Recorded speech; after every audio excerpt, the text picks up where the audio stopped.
Hey what's up guys, स्वागत है आप लोग एक नई वीडियो में। तो गाइस बेसिकली अगर आप लेने जा रहे हो आपका लाइफ का फर्स्ट लैपटॉप, तो गाइस ये वीडियो आपके लिए है।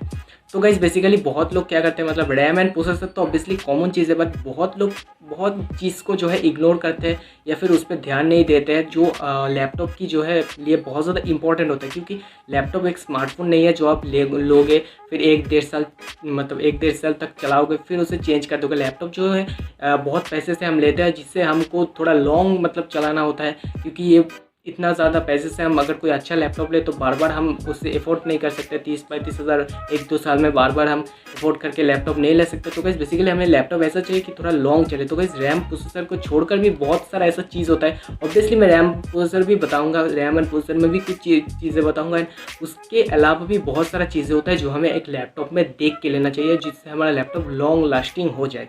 तो गाइस चलिए आज का वीडियो स्टार्ट कर लेते हैं। तो गाइस हम फर्स्ट ऑफ ऑल आते हैं रैम में। तो गाइस बेसिकली रैम में मैं कोई ऐसा दखलंदाजी नहीं करूँगा कि आप 4 GB लो, 8 GB लो, 16 GB लो, 32 GB लो, ये पूरा आपका मामला है। सिर्फ मैं बोलूँगा कि जो आप रैम ले रहे हो ऑब्वियसली वो DDR4 तो होना ही चाहिए। एंड जो रैम आप ले रहे हो उसमें बहुत सारा होता है। रैम 4 GB का आपको, जैसे आप 4 GB रैम ले रहे हो उसमें सिंगल चैनल होता है। तो गाइस बेसिकली डुअल चैनल आप थोड़ा देख के लेना। आपको थोड़ा पूरा परफेक्ट लैपटॉप चाहिए, रैम में रैम थोड़ा परफेक्ट होना चाहिए, तो डुअल चैनल जो है बहुत ज़्यादा बेस्ट होता है। मतलब 4 GB का सिंगल चैनल भी है, 4 GB का डुअल चैनल भी है। एंड डुअल चैनल में क्या होता है, जो है सिंगल चैनल में उतना ज़्यादा कुछ नहीं होता है, बट डुअल चैनल थोड़ा जो है इम्प्रूव होता है सिंगल चैनल रैम से। एंड उसमें परफॉर्मेंस भी आपको अच्छा देखने के लिए मिलता है। जो 4 GB का डुअल चैनल या फिर 8 GB का जो भी आप रैम लोगे, ये आपका मामला। मैं रैम में कोई दखलअंदाजी नहीं करूँगा कि 8 GB लेना ही पड़ेगा, ऐसा कोई नहीं है। 4 GB रैम ले रहे हो तो आपका मामला है, आप कोई भी ले सकते हो। But obviously single channel dual channel देख लें। डुअल चैनल जो रैम होता है वो थोड़ा इम्प्रूव देखा जाता है, मतलब सिंगल चैनल से। एंड और रैम आप 4 GB 16 GB 8 GB ले रहे हो, ये आपका मामला है। तो गाइस बेसिकली बहुत लोग क्या करते हैं, अगर उनका बजट है 30-35,000, तो गाइस बेसिकली वो लोग क्या करते हैं, इंटेल पे जाते हैं, इंटेल i3 पे जाते हैं। मतलब i3 का कोई 7th जनरेशन या 8th जनरेशन उनको मिल रहा है। तो गाइस बेसिकली मुझे लगता है कि अगर आपको सेम प्राइस में राइजन का प्रोसेसर मिल रहा है, राइजन 5 का 3500U मिल रहा है, तो गाइस मुझे लगता है कि उस पर जाना चाहिए। पहला तो बात ये कि उससे इंटेल i3 के 8th जनरेशन से राइजन 5 के प्रोसेसर का जो परफॉर्मेंस है वो काफ़ी ज़्यादा अच्छा है। दूसरा जो चीज़ है, इंटेल i3 में जो ग्राफिक कार्ड होता है इंटीग्रेटेड इंटेल में, वो है इंटेल HD या फिर इंटेल UHD 620। अगर आपको डेडिकेटेड नहीं मिलता तो एंड राइजन 5 में होता है वेगाइड ग्राफिक कार्ड। तो गाइस बेसिकली जो इंटेल UHD के ग्राफिक्स के मामले से जो वेगाइड ग्राफिक्स है, काफ़ी ज़्यादा बेहतरीन परफॉर्मेंस है। तो गाइस मुझे लगता है अगर आपको सेम प्राइस में इंटेल i3 में बोल रहा हूँ, नॉट i3 अगर आपको मिल रहा है, उसी सेम प्राइस में आपको राइजन 5 मिल रहा है, तो मुझे लगता है आपको राइजन 5 पे जाना चाहिए। तो गाइस जो नेक्स्ट हम आते हैं वो है ग्राफिक कार्ड में। तो गाइस बेसिकली अगर आपको पूरा सिंपल काम करना है, जैसे MS ऑफिस में सब छोटा छोटा काम करना है, तो ग्राफिक कार्ड की कोई ज़रूरत नहीं है। दूसरा हम आते हैं जो ग्राफिक कार्ड, मतलब अगर आपको हैवी एडिटिंग सॉफ्टवेयर जाना है, हैवी गेम्स खेलना है, तो मिनिमम 2 GB का ग्राफिक कार्ड होना ज़रूरी है। कि अगर हो सकता है आपका एक प्राइस है, उस प्राइस में आपको i5 का 10th generation no graphic card मिल रहा है, उसी प्राइस में आपको सेम i5 8th जनरेशन के साथ 2 GB का NVIDIA MX 130 या फिर 110 का ग्राफिक कार्ड मिला है, तो मैं बोलूँगा आप उस i5 8th Gen MX 110 का 2 GB ग्राफिक में जाओ। क्योंकि अगर आपके CPU परफॉर्मेंस के साथ GPU परफॉर्मेंस भी होना चाहिए अच्छा खासा। अगर आपको हैवी एडिटिंग सॉफ्टवेयर चलाना है, थोड़ा हैवी गेम्स को खेलना है, मतलब लो सेटिंग्स पे या फिर कोई भी सेटिंग्स पे हैवी गेम्स को खेलना है, तो मिनिमम 2 GB ग्राफिक कार्ड, उसके ऊपर तो आप जा ही सकते हो। 4 GB 6 GB मतलब 4 GB 6 GB का ग्राफिक कार्ड वाला लैपटॉप भी आता है। तो मिनिमम आपको मतलब मैं तो ऑब्वियसली डेडिकेटेड ग्राफिक कार्ड अगर कोई लैपटॉप है तो मैं उसको ही रिकमेंड करूँगा। अगर आपके प्राइस का आता है तो ऑब्वियसली अगर आपके प्राइस पे डेडिकेटेड ग्राफिक कार्ड वाला लैपटॉप आता है तो मैं ऑब्वियसली उसको रिकमेंड करूँगा। तो गाइस नेक्स्ट जो है वो है पोर्टेबिलिटी। तो गाइस ज़्यादा से ज़्यादा लोग PC नहीं ले रहे, लैपटॉप ले रहे हैं, इसका मतलब उन्हें पोर्टेबिलिटी का ज़रूरत है। तो पोर्टेबिलिटी के लिए आपको ध्यान रखना चाहिए। मतलब बहुत लोग इसको इग्नोर कर देते हैं, ये लैपटॉप है तो हल्का है, यही वो लोग सोचते हैं। ये नहीं है भाई। अगर आपको पोर्टेबिलिटी चाहिए कि ट्रैवल में कोई भी ट्रैवलिंग करते हुए आप काम कर रहे हो लैपटॉप पे या फिर कुछ भी कर रहे हो, तो उसका पोर्टेबिलिटी का वेट मेनली जो है वेट होना, मतलब थोड़ा ध्यान में रखना चाहिए। वेट जो है वो 2 kg से नीचे होना चाहिए। मतलब 2 kg से नीचे हो तो बहुत ज़्यादा अच्छा है। अगर मैक्सिमम उससे ज़्यादा नहीं, 2.2 kg या फिर 2.3 kg तक आप जा सकते हो। क्योंकि उससे ज़्यादा करोगे तो फर्स्ट सेकेंड डे मतलब 1-2 दिन आपको लगेगा मतलब पीठ पे लेकर हल्का लगेगा, बट जब उसको कॉन्सिस्टेंट आप चलाओगे 7-8 दिन तक तो आपको बहुत ज़्यादा भारी लगने लगेगा। अगर 2.7 kg 8 kg का वेट हो गया मिनिमम, मैं तो ऑब्वियसली रिकमेंड करूँगा 2 kg के मतलब 2 kg के नीचे उसका वेट होना चाहिए, एंड ज़्यादा से ज़्यादा मैक्सिमम 2.2 kg तक वेट होना चाहिए। उससे ज़्यादा वेट गया तो वो पोर्टेबिलिटी के लायक ही नहीं है। ऑब्वियसली मैं तो यही कहूँगा, अगर आपको पोर्टेबिलिटी चाहिए तो ऑब्वियसली 2 kg के नीचे हो तो ऑब्वियसली मिनिमम मैं 2 kg के नीचे और मैक्सिमम तो 2.2 kg तक होना चाहिए, क्योंकि आप अगर ट्रैवलिंग पे करेंगे तो हल्का फुल्का लैपटॉप ही आपको ज़रूरत पड़ेगा। तो इस बहुत लोग क्या करते हैं मतलब जो है लैपटॉप खरीदने के टाइम वो लोग हार्ड ड्राइव पे चला जाता है, क्योंकि उनको लगता है कि स्टोरेज ज़्यादा है हार्ड ड्राइव में। हार्ड ड्राइव जो 1 TB का आता है तो लोग उस पर जाते हैं। SSD पे बहुत लोग कम ध्यान देते हैं। तो गाइस बेसिकली मैं तो ऑब्वियसली आपको रिकमेंड करूँगा, अगर आप लैपटॉप ले रहे हो फर्स्ट तो SSD पे ही जाओ, क्योंकि SSD एक ऐसा चीज़ होता है जो आपका ऐप ओपन का रिस्पॉन्स, कोई भी एडिटिंग सॉफ्टवेयर का ओपन का रिस्पॉन्स, गेम्स ओपन का रिस्पॉन्स बहुत ज़्यादा फास्ट करेगा। मतलब जो हार्ड ड्राइव होता है उससे 10 गुना ज़्यादा फास्ट होता है SSD।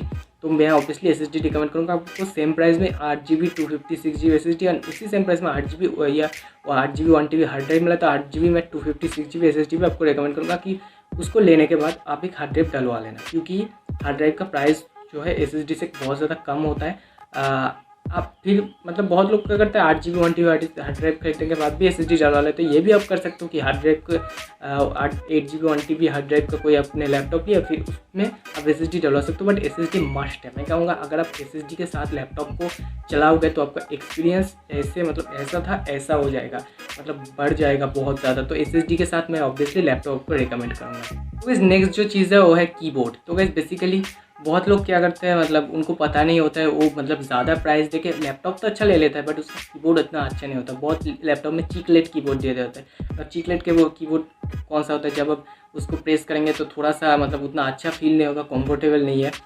बट बैकलीट कीबोर्ड ऑब्वियसली अच्छा है, न्यूमेरिकल कीबोर्ड भी अच्छा है। तो वैसे कोई भी एक में जा सकते हो आप, बट बैकलीट और न्यूमेरिकल। बट चीकलेट कीबोर्ड जो है उतना ज़्यादा अच्छा नहीं, मतलब काम के लिए ठीक ठाक होता है, बट कीबोर्ड जो है आपको थोड़ा मतलब ऑफलाइन अगर आप कभी खरीदोगे, मतलब ऑफलाइन ज़्यादा से ज़्यादा लोग बहुत लोग खरीदते हैं, तो ऑफलाइन पे आप कीबोर्ड को थोड़ा देख लेना कि आपके लिए कंफर्टेबल है या नहीं। उससे ज़्यादा मैं कीबोर्ड के बारे में कुछ नहीं बोलूँगा। ऐसे तो ठीक ठाक ही देते हैं सब लैपटॉप पे कीबोर्ड, बट आपका कंफर्टेबल है या नहीं, क्योंकि काम आप करोगे, मैं नहीं या फिर कोई और नहीं, तो कीबोर्ड आपके लिए कंफर्टेबल है या नहीं ये देख के थोड़ा ले लेना। क्योंकि कभी कभार कीबोर्ड तो ऐसे कि कीबोर्ड का की ऐसे खुल के बाहर आ जाता है, तो फिर कभी मतलब क्या बताऊँ, जो भी हो, तो आप थोड़ा देख के लेना कि आपके लिए कंफर्टेबल फील है या नहीं।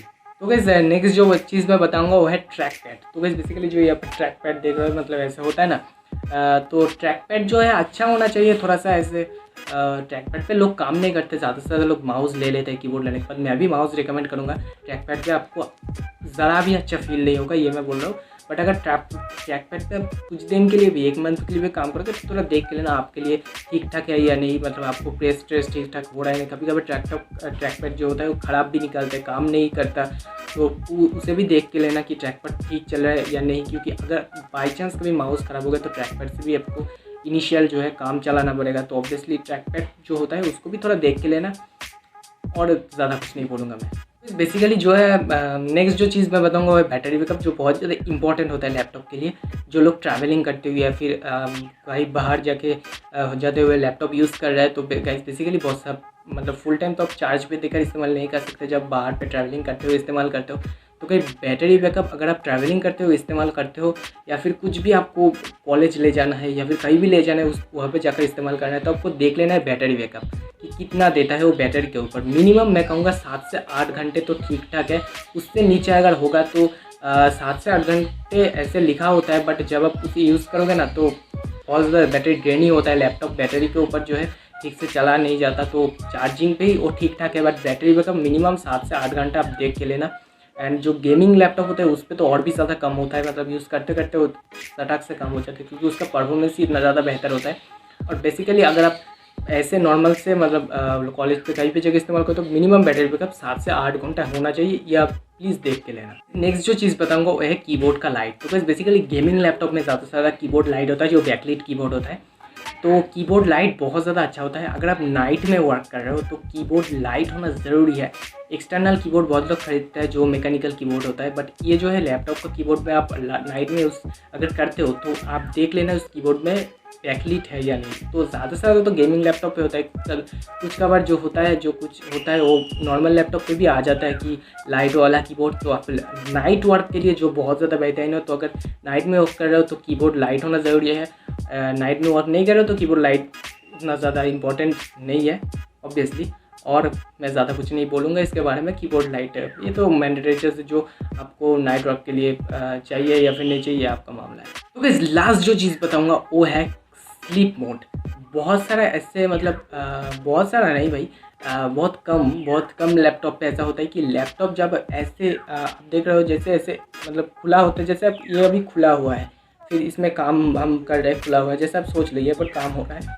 फिर हम क्या करते हैं लैपटॉप को बिना शटडाउन के ऐसा ऑफ कर देते हैं। फिर क्या होता है वो स्लीप मोड पे चला जाता है। फिर हमें ऐसे ट्रैक पैड को या माउस को घुमा के उसे ऑन करना पड़ता है, फिर से स्लीप मोड होता है जो। अगर फर्स्ट अपने लैपटॉप लिए घर पे लाए हो, फिर उसको चला के जब इसको बंद कर रहे हो, अगर स्लीप मोड में नहीं गया तो आप सोच लो जो इसका जो यहाँ पर सेंसर रहता है वो ख़राब हो सकता है।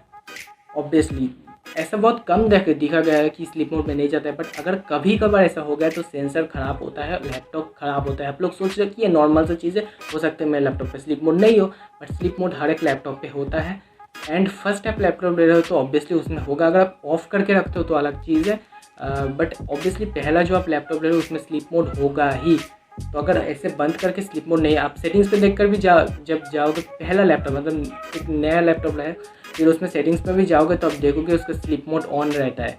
तो अगर फिर भी स्लीप नहीं हुआ तो आप सोचो कि उसका जो सेंसर है वो सेंसर ख़राब हो सकते हैं। तो गाइस आपको फिर से दुकान पर ले जाना है। तो गाइस बेसिकली ये कुछ चीज़ था जो आप लोगों को बहुत ज़्यादा देख के लेना चाहिए लैपटॉप के अंदर। रैम, प्रोसेसर ये तो कॉमन चीज़ है, सबको मालूम होता है और सबको जो है ऐसे देख के ही लेते हैं, बट कुछ ऐसा भी चीज़ें मैंने इस वीडियो में बताया कि जो आप लोग बहुत ज़्यादा इग्नोर करते हो, जो आपको देख के लेना चाहिए।